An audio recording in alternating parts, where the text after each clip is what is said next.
This is Research Like a Pro, episode 358, Jemima Griggs and Joseph Knight Sr. Welcome to Research Like a Pro, a genealogy podcast about taking your research to the next level, hosted by Nicole Dyer and Diana Elder, accredited genealogist professional. Diana and Nicole are the mother-daughter team at FamilyLocket.com and the authors of Research Like a Pro, a genealogist guide. With Robin Worthland, they also co-authored the companion volume, Research Like a Pro with DNA. Join Diana and Nicole as they discuss how to stay organized, make progress in their research, and solve difficult cases. Let's go! Today's episode is sponsored by newspapers.com. Hi everyone, welcome to Research Like a Pro. Hi Nicole, how are you today? Doing great. Just been working on artificial intelligence stuff and been making some really cool discoveries. So that's been exciting. How about you? What have you been doing? I am working on trying to figure out the common ancestral couple of my Gephi graph clusters. And I am working on, trying to find connections to Henderson Weatherford's birth family. And what I am finding is a lot of disconnected trees, and I'm not finding any common surnames or locations in this. I have about 5 clusters to explore. And so the first cluster I started on, I was hoping that really quickly I would find something. And what this is telling me is that nobody knows this far back who their ancestor is, or this could be like his mother and have no idea of a surname there. It could also be Clumsy Klein's family and her mother. I have no idea of her surname, because this is the Weatherford-Klein graph. So anyway, I'm about to start on another cluster today. I'm hoping maybe I can find something there. But we're talking, early 1800s, late 1700s that I'm trying to find a family. And they're in the South. So we'll see what happens. My future research might be just to continue working on these clusters or look for a Y-DNA Weatherford tester. I don't know, but you've had situations like that, right? Where you just look for a most recent common ancestral couple and you just can't find anything? Yeah, I've had that. And when I realized that it wasn't coming to fruition, I just kind of decided, okay, I need to work on the matches of a different test taker because I think this particular test taker has a segment that goes back really early to like colonial times. And I wanted to find a group of matches who had a closer common ancestral couple. So that strategy helped. And I found a different test taker who descended from the research subjects who had a cluster that went back to the hypothesized family that I was looking for. So that was great. Interesting. Yeah, I do have, myself and another test taker for this family. And so the problem is, well, I could use my own matches too. Those are gathered that I could use for a Gephi graph, but the other test taker, I haven't gathered those. So I couldn't do a graph with those, but I could explore and start just looking for groups that are further back on the Klein-Weatherford clusters or groups. Because on Ancestry, I have a really good group of all the descendants of Clumsy Klein and Henderson Weatherford, so I could start working with shared matches. Yeah. And I maybe will do that. But first, I want to really make sure that I really can't identify any of these clusters. And the fun thing has been that I have been using AI, been using Claude to really quickly gather the surnames, by opening up the tree and then doing a screenshot, throwing that into Claude, and then pasting that into Airtable. So gathering the surnames has been really fast and easy, which is fun. That's great. Sometimes it doesn't show the whole surname. It's annoying to me because it cuts it off, but I think they've been trying to fix that on Ancestry. So far, it has been good. Nice. Well, for today's announcements, we have a new upcoming webinar for our webinar series on June 10th from Beth Snyder, and she will be talking about discovering the Schrader family through a family reunion photograph. So this will be fun. It'll be something a little different. She says that Lawrence and Leona Salso, her husband's grandparents, had an old picture among their belongings from a family reunion. They also had a numbered list of the names and an overlay of the picture with the number of each person in the photo. The original objective was to determine how everyone was related and when the picture was made. And Beth ended up meeting a new cousin who helped with her research. And so she named him as a co-researcher in her report. he did additional work that she didn't include in the report, but which took the line back a couple more generations. So we'll be hearing from Beth and her cousin in this webinar on June 10th. And so topics will cover Nebraska, census records, and old photos. So this should be an interesting webinar. And as usual, the research report written by the author will be shared as the handout. So we hope you'll join us. Also, the next Research Like a Pro study group begins August 27th. Registration will start on May 21st at 10 a.m. Mountain Time, and registration ends August 21st. So be thinking if you're going to join us, and if you'd like to be a peer group leader, just submit a research report that you've written to us so that we can evaluate that. And you can join our newsletter to receive our weekly newsletter on Mondays. That includes podcast episodes and new videos, new blog posts that we've come out with, including any coupons that we're running for sales. So be sure to sign up for that. And then also we have 2 upcoming conferences that we're being part of at the National Genealogical Society Conference on May 22nd through the 25th in Louisville, Kentucky. We will be there presenting and taking classes and enjoying the conference.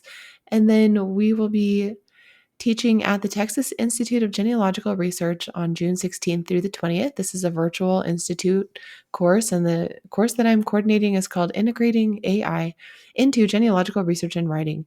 And we have a great team of instructors, including my mom, Diana, and myself, and several others. So it's going to be a fun week. Students will need to be bringing a writing sample that they've already created about their research or a family member, and then we'll be using that for several different things. And we'll be working on transcription of documents with AI and all kinds of things that we can use AI for in our research and writing. All right, today we're talking about Joseph Knight Sr. and Jemima Griggs. So, Joseph Knight Sr. and his family were instrumental in Joseph Smith Jr.'s work to translate the Book of Mormon. So, this episode is part of the series that I've been working on of understanding my ancestors in the context of religious history of the Church of Jesus Christ of Latter-day Saints.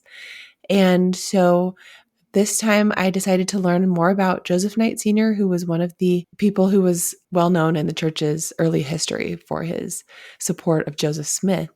And I learned this week that Joseph Knight is my half-third cousin 8 times removed. Not that close, but interesting. So the ancestor that he was a cousin of is my paternal grandmother's 4th great-grandmother, Jemima Griggs. And so I decided to study both Joseph Knight and Jemima Griggs and to learn more about their common ancestor and their involvement with the Church of Jesus Christ of Latter-day Saints in the 1830s. So this went along with the weekly study from Come Follow Me about Doctrine and Covenants, sections 12 through 17. And section 12 of the Doctrine and Covenants was given to Joseph Knight Sr. when he was wondering how he was supposed to help with the church and what his duty was. Reading that section and thinking about Joseph Knight Sr., I wanted to know if I was related to him. So to learn more about my relationships to individuals involved in the early history of the Church of Jesus Christ of Latter-day Saints, I found a group in the Relative Finder application. And if you haven't heard of Relative Finder, it's a really fun app that was created by the BYU Family History Tech Lab. It's at relativefinder.org. And it has famous people like presidents of the United States, celebrities, authors, science people, that kind of thing. And it has the option to create custom groups. And so someone had created a custom group called LDS Joseph Smith Papers that shows if you are related to anyone mentioned in the Joseph Smith Papers. So you can search for particular people like the Knight family. So that's what I used, and that's how I found out my relationship to Joseph Knight. Relative Finder is so fun, and I know we've used it before for family history fairs and had people see who is related to a president of the United States, and we gave little awards for everything. It was just really fun. So I haven't used that for a while. I think this is such a great use to find anyone in the Joseph Smith Papers. Well, and you're really smart because you used your son's FamilySearch account so you could see relationships both on your side as well as your husband's side. And so in doing that, you saw in Relative Finder this connection through Jemima Griggs' father, Nathaniel Griggs, and common ancestors William Patton and Mary Digby. And then you saw in FamilySearch that you share another common ancestor, which is John Knight. So there's another neat feature in Relative Finder, and that's the ability to find all the ways you're related to someone, and it's called the Connect tab. And you can see your relationship with a person in the family search tree by using their ID number. And then you can also find the relationships between two individuals using both of their ID numbers. So, still in your son's account, you added the ID of Joseph Knight Sr. and saw that there are 23 common ancestors between them. Oh my goodness, that's so many.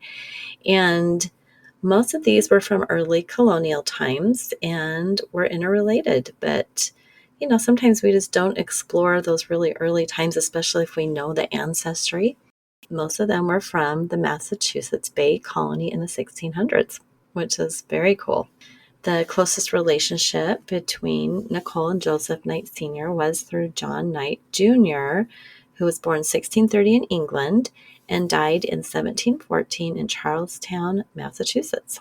Yeah, that was really eye-opening to me to see that there are so many common ancestors with a particular person in history.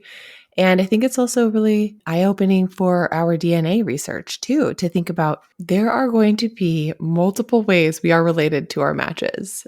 And we always hear about this as a caution when we're looking at finding a common ancestral couple. And just because you find one common ancestral couple doesn't mean that that's the person who actually contributed the DNA to both of you. For example, if this is actually correct, which I haven't validated it, but if there are actually 23 common ancestors between me and this Joseph Knight Sr., then imagine all of Joseph Knight Sr.'s descendants. And if we share DNA, how do we know which common ancestor it is that contributed that DNA? So we have to just be so careful to not assume that the one common ancestral couple that we found is the one that contributed the shared DNA that we have. That is just an excellent point. I think we run into that the further we go back on our tree. Exactly. And so this exercise was focused on common ancestry in the 1600s. So it's going back much further than we usually go for autosomal DNA.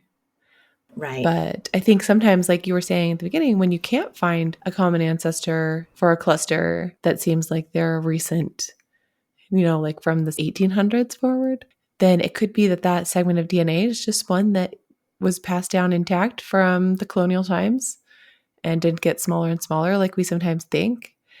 There have been articles written about how these segments of DNA just, once they reach like about a 10 to 20 centimorgan size, they don't really get broken down anymore. They just keep getting passed down.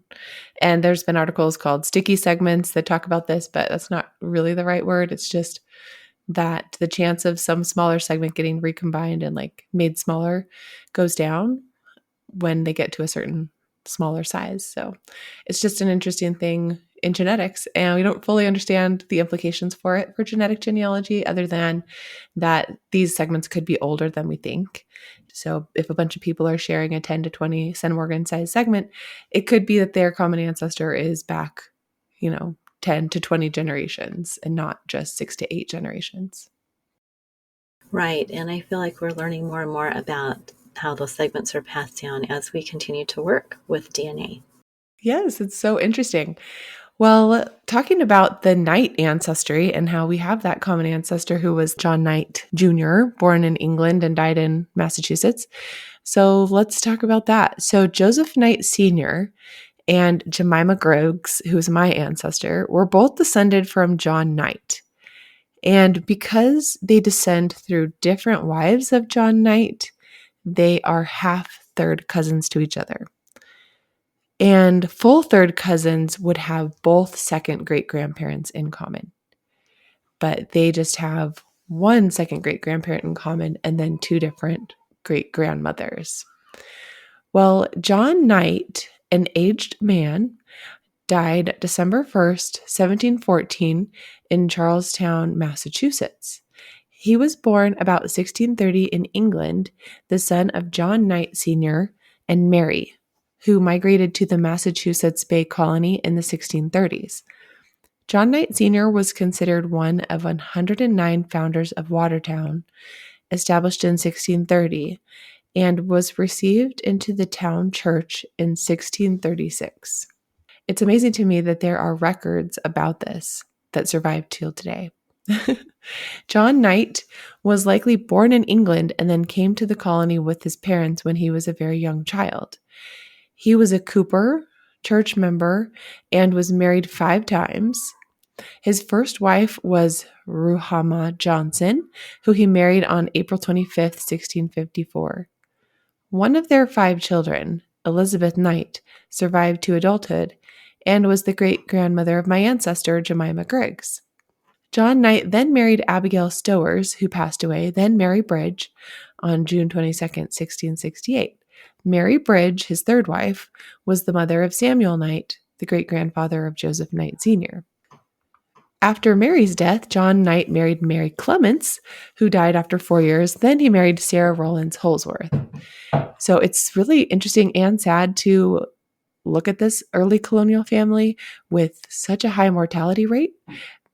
So many wives dying, so many children not surviving to adulthood. There just were only a few that survived. When John Knight Jr. died in 1714, he was 84 years old. So he actually had a pretty long life, which I guess is what enabled him to have 5 wives. Now let's have a word from our sponsor. Today's episode is sponsored by newspapers.com. Break down genealogy brick walls with a subscription to the largest online newspaper archive. Did you know newspapers.com has over 1 billion pages of digitized newspapers dating back to 1690? Their growing collection includes papers from the US, UK, Canada, Australia, and beyond. Discover birth and marriage announcements, obituaries, and everyday stories about your ancestors in seconds. Newspapers.com can help you fill in the gaps between vital records and reveal details about your ancestors' lives that you can't find anywhere else. Their easy-to-use search feature lets you filter your results by date, location, specific paper, and more. When you find something interesting, newspapers.com makes it a snap to share it with family and friends. You can even save it directly to your ancestry tree. Come explore 1 billion pages and make infinite discoveries today on newspapers.com.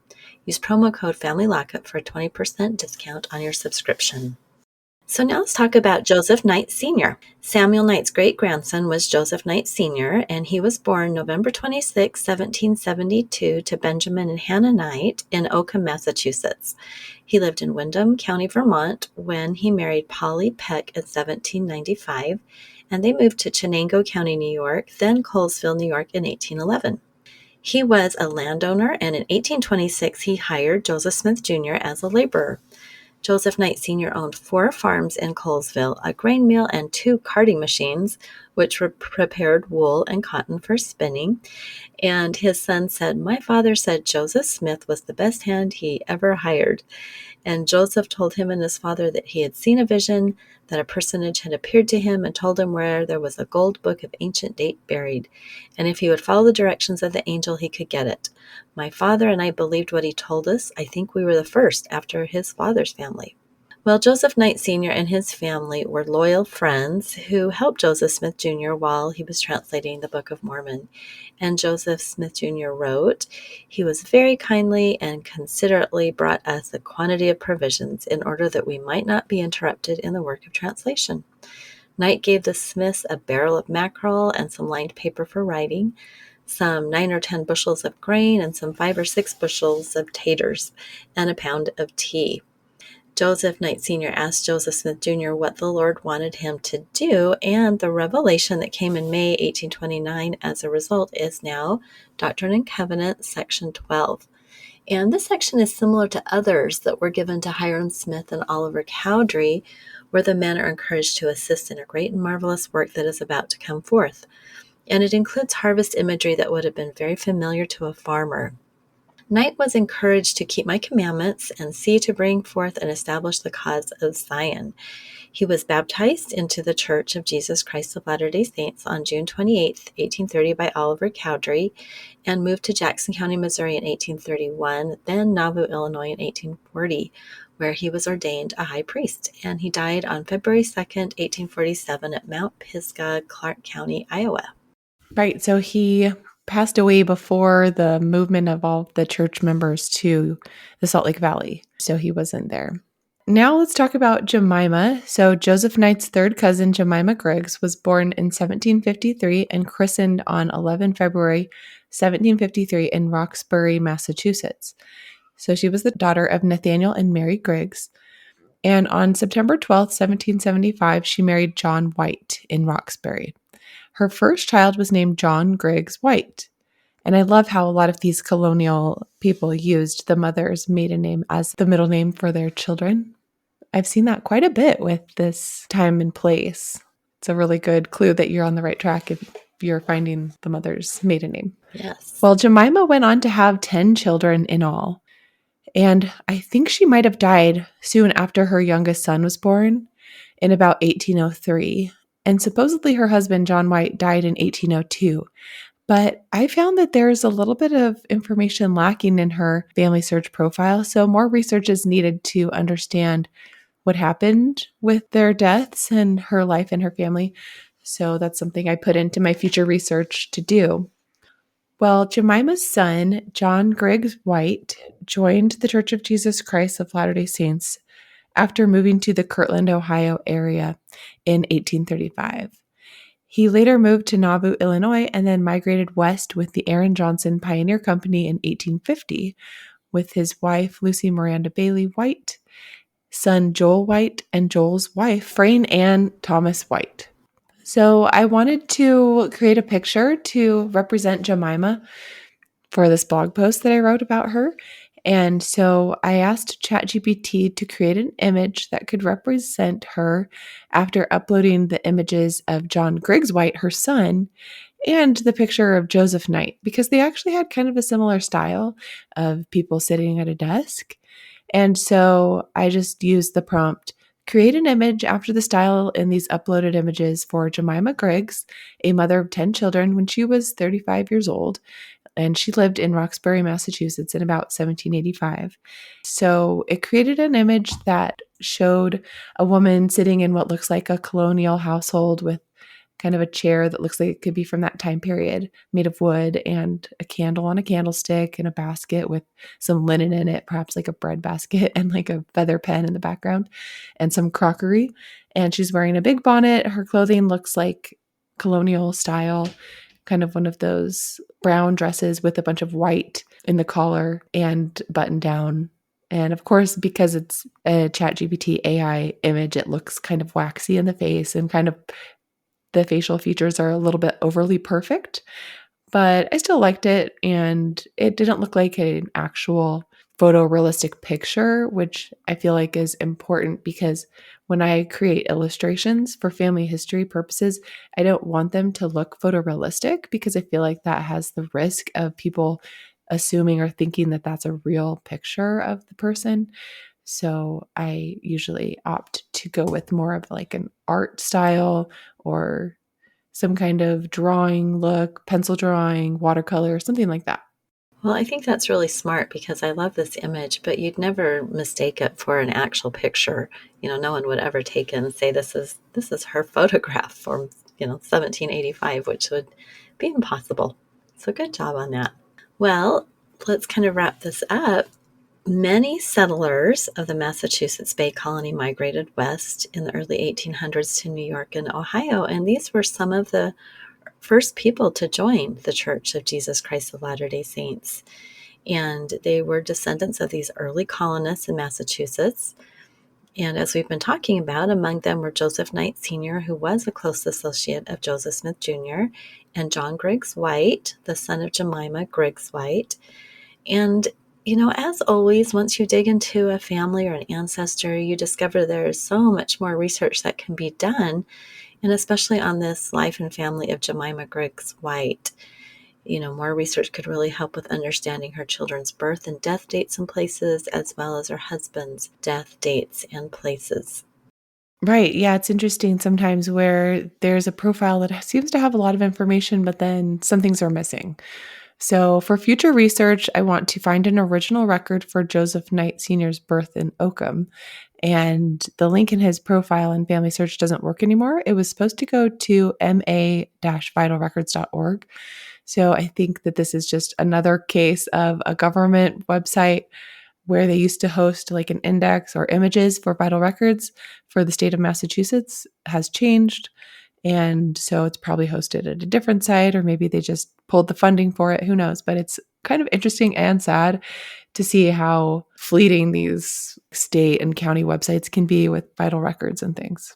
Right. Really a good reminder to us to always download the record, have a citation that can hopefully lead us to finding where it is now housed, if they've changed the website.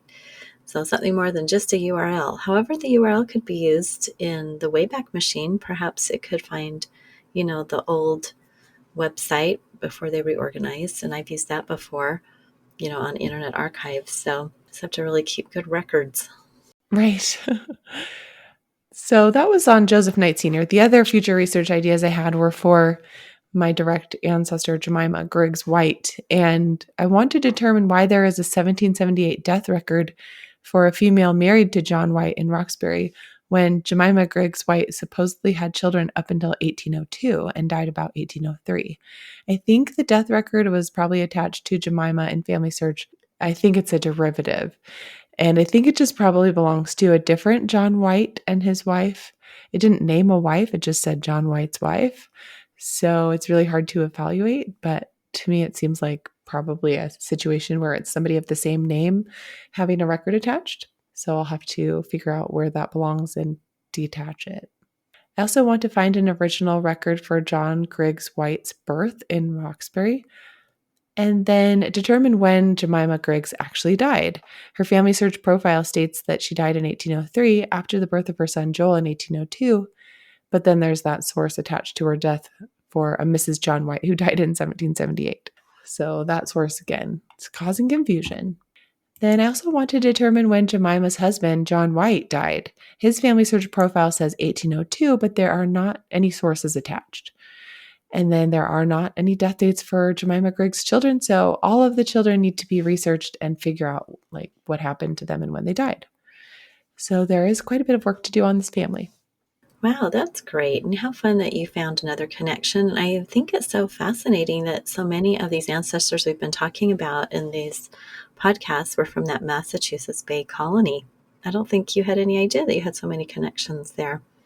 Yeah, it is interesting to see that they all kind of migrated over to the New York area. And as we've done the research on our ancestors in the South, we of course know that the early colonies of Virginia, South Carolina, North Carolina, eventually people went to the nearest states that were west as they started to look for more land.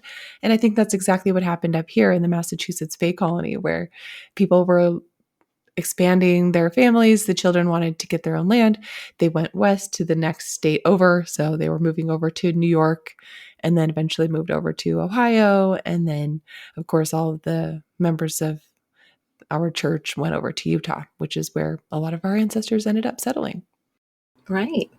Right. Well, thanks for doing all the research on this and for sharing it with us. It's always so interesting to learn about the migration and the motivation for people. We talk a lot about land being the motivation for our ancestors that moved west, but in this case, it was religion. And, sometimes we may not realize that could be a connection. So, people did migrate in groups, and a church group very likely could be the reason why an ancestor moved. So it's always good to keep our minds open to possibilities. Well, thanks everyone for listening, and we will talk to you next time. All right, bye-bye. Thank you for listening. We hope that something you heard today will help you make progress in your research. If you want to learn more, purchase our books, Research Like a Pro and Research Like a Pro with DNA on Amazon.com and other booksellers. You can also register for our online courses or study groups of the same names. Learn more at FamilyLocket.com/services. To share your progress and ask questions, join our private Facebook group by sending us your book receipt or joining our courses. To get updates in your email inbox each Monday, subscribe to our newsletter at FamilyLocket.com/newsletter. Please subscribe, rate, and review our podcast. We read each review and are so thankful for them. We hope you'll start now to research like a pro.